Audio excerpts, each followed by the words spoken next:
एक शख्स नवीद असलम नामी मेरे कमरे में दाखिल हुआ है और उसने आते ही बग़ैर कोई बात किए, बग़ैर कोई अपना ग्रीवियंस बताए, बग़ैर कोई मुझे मुखातिब किए उसने मेरे दफ्तर में घुस के तो मेरे मुंह पे थप्पड़ मारा है। और मुझे पता ही उसकी एंट्रेंस का जब चला जब उसने मेरे मुंह पे थप्पड़ ही मार दिया।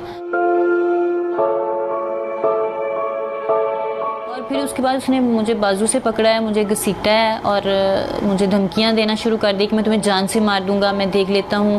और वो बाकायदा दंदनाते हुए पूरे मेरे दफ्तर में ये कह रहा था कि मैं पीटीआई का वर्कर हूं, कोई मेरा कुछ नहीं कर सकता, मैं अभी बुज़दार साहब को फ़ोन करता हूं, मैं अभी तुम सबको उठवा दूंगा।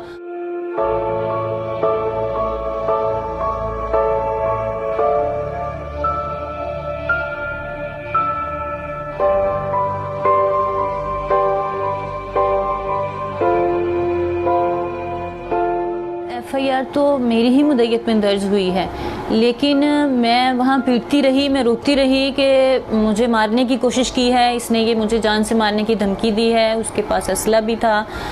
लेकिन एफआईआर में वो दफ़ात शामिल कर दी गई कि जो बेलेबल थी, जो माइनर दफ़ात थी।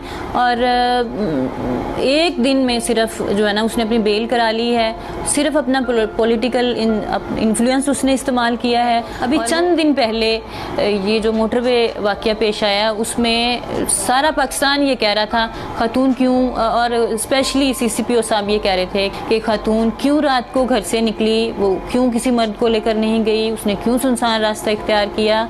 तो मैं अपने ऑफिस में बैठी हूँ, अपने चैम्बर में बैठी हूँ, 100 लोगों के दरमियान में बैठी हूँ और दिन दिहाड़े एक शख्स मेरे दफ्तर में दाखिल हुआ, उसने गुंडागर्दी की, उसने मारा, उसने मेरी इज्जत ख़राब की, उसने मुझे खींचा।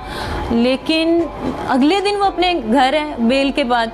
तो मैं बिल्कुल ऐसा नहीं समझती कि इस मुल्क में कोई खातून, चाहे वो अपने घर में है, चाहे वो अपने ऑफिस में है, चाहे वो सड़क पे है, बिल्कुल यहाँ कोई खातून महफूज नहीं है।